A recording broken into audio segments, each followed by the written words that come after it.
Good evening, everybody. Well, there was some good news today announced by Minister Fa'afoi, today, 9 September 2020. The Minister announced some border exceptions for work visa holders, as well as for those who've applied for a residency, but I'll cover the residency ones in a separate video. What he has done is announced border exceptions for work visa holders who are currently offshore, that is, outside of New Zealand.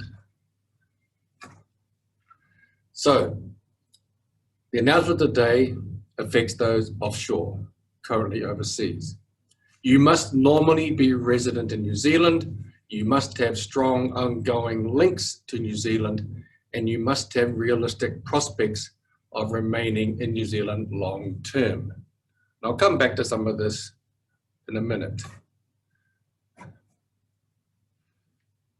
You must have work to residence visa and still hold your job in New Zealand. If you have lost your job, you don't qualify. Or you must have an essential skills work visa. And again, you must still hold your job in New Zealand. If you've lost that job, you do not qualify.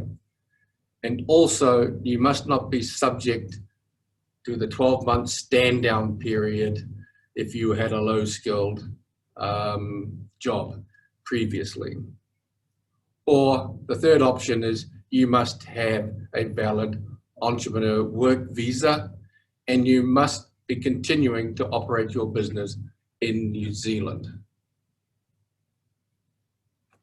Now, if you have departed New Zealand on or after 1 December 2019, you're good, okay?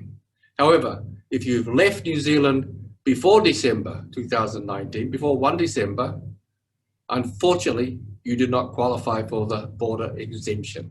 You must have been in New Zealand up to 1 December 2019.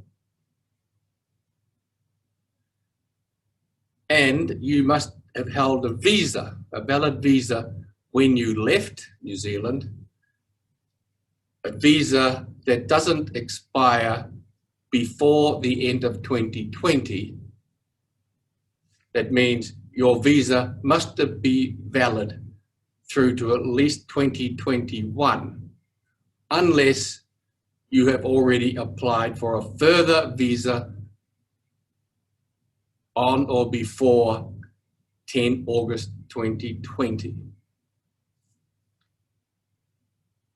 If you applied for a visa after 10 August 2020, it appears you do not qualify for this border exception, okay? And finally, you must have lived in New Zealand for 2 years, or you must have lived in New Zealand for at least 1 year if you haven't lived in New Zealand for 2 years. And if you only lived in New Zealand for 1 year, you must have one of the following. You must have an entrepreneur work visa and you must still be operating that business and have operated it before departing New Zealand. Now, this is a tricky one. This is what it says. And so all I can do is go by what the Minister has said in his press release. So that means while you're offshore, your business must still be operating, okay? And that should be possible because if you have an entrepreneur work visa, you are supposed to have employees and presumably they will be operating the business while you're offshore. And if the business has closed, then you do not qualify to come back to New Zealand. Or if you have an essential skills work visa or a work to residence work visa and your children were with you in New Zealand for at least 6 months, then you qualify, you've only been here for 1 year. And again, this condition here is somewhat ambiguous. Does that mean the children must still be in New Zealand right now, or were they in New Zealand for 6 months and then went offshore with you? I'm not sure. We will find out in due course, I guess. But let's be optimistic and let's say whether they're in New Zealand now or not, as long as they were here for 6 months of the 12 months you were here, then that should be okay. But, you know, we will find out in due course.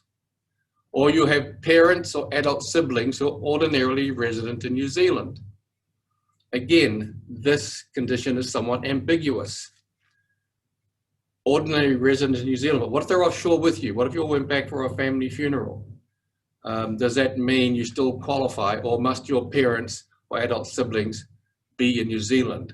And must all of them be here if they were ordinarily resident in New Zealand? Again, the minister's announcement lacked the detail on this. Or you have submitted an application for residence on or before 31 July 2020. So if you've only been in New Zealand for a year, as long as you submitted an application for residence before or on 31 July 2020, you should be able to return to New Zealand. Now let's go back and let's have a look at these things. When I look at what the minister said, let's look at the bottom one. Realistic prospects of remaining in New Zealand long term. What does that mean? Unfortunately, I can't really help you. I don't know. But I would say it's a trap, or could be a trap, because there are immigration officers out there that I'm sure many of you have heard, and many other advisors, immigration lawyers will tell you it seems that these officers think their sole purpose in life is to find a way to decline you. So be very careful. Realistic prospects of remaining in New Zealand long term. Again, what does that mean? And I think when you try to come back, you need to be very careful on how you answer that question for Immigration New Zealand. You have to apply for this. You just can't just come back. You must put in a submission to Immigration New Zealand and have strong ongoing links to New Zealand. Again, what does that mean?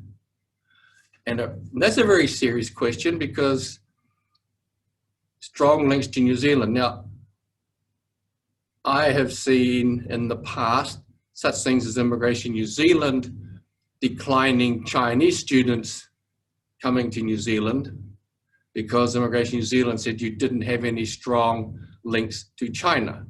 Now, this was fascinating. This was a long, long time ago, okay? But those students were high school students. They just graduated, wanted to come to New Zealand to study tertiary education. These kids had never, ever left China.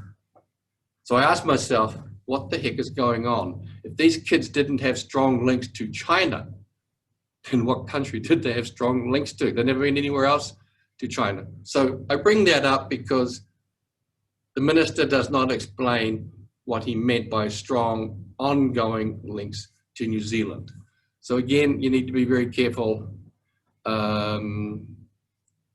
how that one is answered. Normally resident in New Zealand, well, I think that's covered in the 2 years, 1 year having lived here. If you own a house, that should be clear cut. You got a rental agreement, should be clear cut. What else do we have here? You lost your job. And this is what's going to knock back a lot of you who think, wow, I can come back. You're going to have to prove to Immigration New Zealand that you still have the job that you had when you left New Zealand. And unfortunately for a lot of you, you've probably already been replaced. So you're going to have to get your employer to confirm that you still have the job, okay? So be aware of that. It's essential skills work visa and work to residence visa. This does not allow you to submit a different job. It must be the same job you had when you left. An entrepreneur work visa, yes, your business must still be operating. And that should be possible. That should be possible because you're supposed to have had New Zealand staff there anyway to keep the business going. And going through again, you must have been in New Zealand at least till the 1st of December 2019. If you've been out of New Zealand on the 30th of November or before, and you haven't been in New Zealand since then, sorry, you don't qualify to come back under these provisions. And again, when you left New Zealand, your visa must be valid through to 2021. And if it's not, or wasn't, then you must have already applied for a new visa by 10 August 2020. And if you haven't done that, then again, sorry, you don't qualify under this. The 2 years, that's pretty straightforward. If you were in New Zealand for the 2 years prior to leaving for at least 2 years, you're okay. If you only lived in New Zealand for a year, again, you must have met one of these conditions. Entrepreneur work visa must have been operating your business for that year, and it must still be operating. Your children, again, like I said, are they still in New Zealand or are they with you? The minister lacked detail on that. And parents and adult siblings, brothers, sisters, if they're ordinary residents in New Zealand, does that mean they must still be in New Zealand right now? Or does it mean you miss out if they've gone back to you for, say, a family funeral and none of you could make it back? Does that mean you'll miss out? Again, not sure. I'm guessing they're supposed to be here in New Zealand. Or you must have submitted an application for residency by 31 July 2020. Anyway, those are announcements today by the Minister for the work visa. The reason for doing that and coming forward a lot earlier than we all expected is because I understand the numbers coming back, the number of Kiwis coming back from overseas is not as high as they thought it was going to be. So they now have gaps appearing in the quarantining managed isolation facilities that they have, so they can bring some people in. The minister says he expects about 850 people qualify under these. So that pretty well sums it up. There's only 850, and I know there are many thousands of you out there, but at least it's a start, and hopefully it'll expand later on. So anyway, if you wish to discuss it any further, by all means, contact me at TDA Immigration. You can find us on Facebook, obviously, on our website, or call the office here, 441 Queen Street. Anyway, so take care. Be careful with COVID-19. Make sure you wear your mask when you're outside.